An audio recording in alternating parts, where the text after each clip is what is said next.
Chapter 3 Two Astronauts. Newport Beach, California, 17 years old. Second semester, junior year, 2015. Completely sober, I snag a water bottle from underneath the evacuated beer pong table in the center of the backyard lawn. There's no more alcohol here, at least none outside the massive white house. Holding this water bottle gives me something to do with my hands, although it would be exponentially better if I could actually feel good or relax. I consider leaving the party to walk around the neighborhood until my friends text me that they want to leave. I convinced my dad to give us a ride here because I didn't want to miss out on another party, yet being here has put all the things I'm missing out on right in my face. I walk a few feet toward the light of the house to stand by myself in the middle of the yard.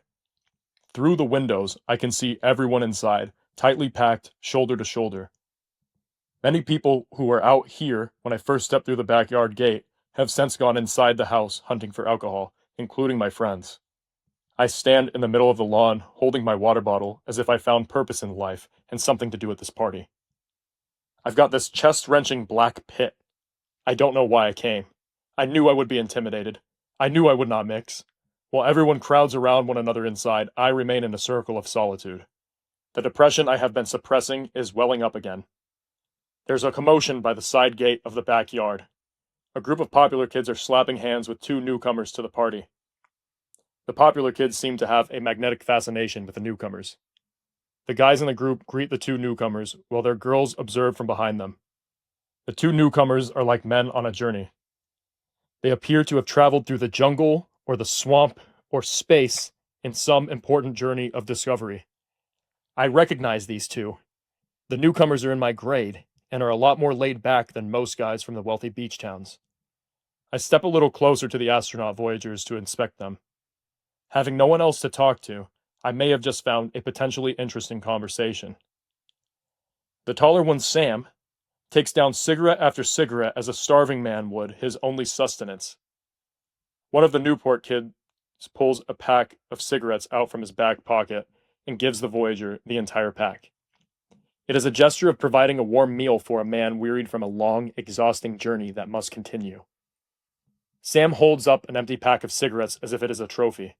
Dude, this is my fourth pack tonight.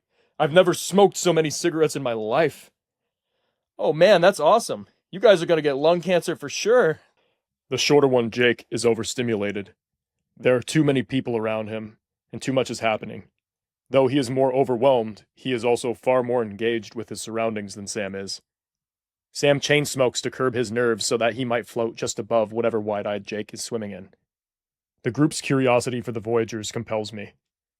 I am curious about them too, but I don't want to ask the same basic questions as everyone else. I approach the outer edge of the crowd, listening to the questions being asked, and trying to think of something that will make me seem more thoughtful than the rest. I can tell this is not at all like how the movies portray LSD. They are not seeing fun little cartoon characters or patterns. Instead, they seem hyper-aware to a fault. I have never seen people act the way they are acting. They are not inebriated in the traditional sense of the word. Instead, they seem stressed from being more helpless and sensitive to their environment. The crowd finally backs up enough.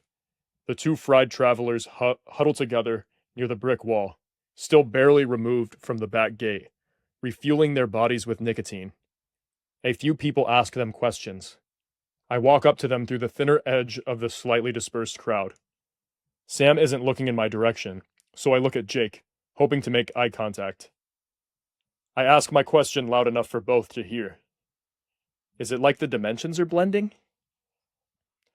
They look up at me at the same time and are both immediately floored. Hit with some massive and sudden impact, they jolt their heads away from me. Ah! What the F? Their words jump out of their mouths as they back up all the way against the brick wall behind them, shielding their faces with their hands as they aim their heads down at the ground toward their heels. Get the F away from me! Get the F away! We made it! Go away!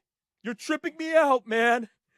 I look down at my black sweater burdened by twice the weight of depression I already possessed. Am I just a black hole? I wish I could die and just be buried where I stand. What did I do? I ask, forcing my eyes not to water. Leave them alone! The group of popular kids yells at me. Leave! I look at Jake again before stepping away. Was that not a good question to ask? Get away, we're not kidding! Sam shoos me off with his free hand, his face still turned away from me and covered. Get far away from me, man! His voice rises in pitch as he yells. You're tripping me the F out! I turn around. Did I break some social rule unfamiliar to me? Everyone else was talking to them and asking them questions that were at least similar to mine. I look down at the ground, rejected and frustrated. I don't know what I did, but fine. My sadness and loneliness deepens. I turn my back to them and walk, eagerly waiting for the inevitable cops to show up and shut this party down so I can go home. Get the F out of here, man! Whoa, Sam, stop! Stop, Sam, stop! Jake puts his free, non-eye shielding hand on Sam to calm him down. Stop telling him that. It's hurting him. He's hurting me! I know. His words calm Sam down. Jake approaches me, walking sideways, still shielding his eyes. His face angles straight down at the ground. He cannot look at me. He takes a few steps closer to my personal space. Gee! He takes another step closer. F! Every step closer to me appears to be more painful, as if whatever I am is wrapping around him. Jake makes it the final step closer to me, fully fighting his desire to retreat. Hunched over with his face turned away from me, Jake reaches up and puts his hand right on my shoulder. It's okay, man. It's okay. Okay? All right, I say, not knowing how to respond in front of all the Newport kids. I get it now, though.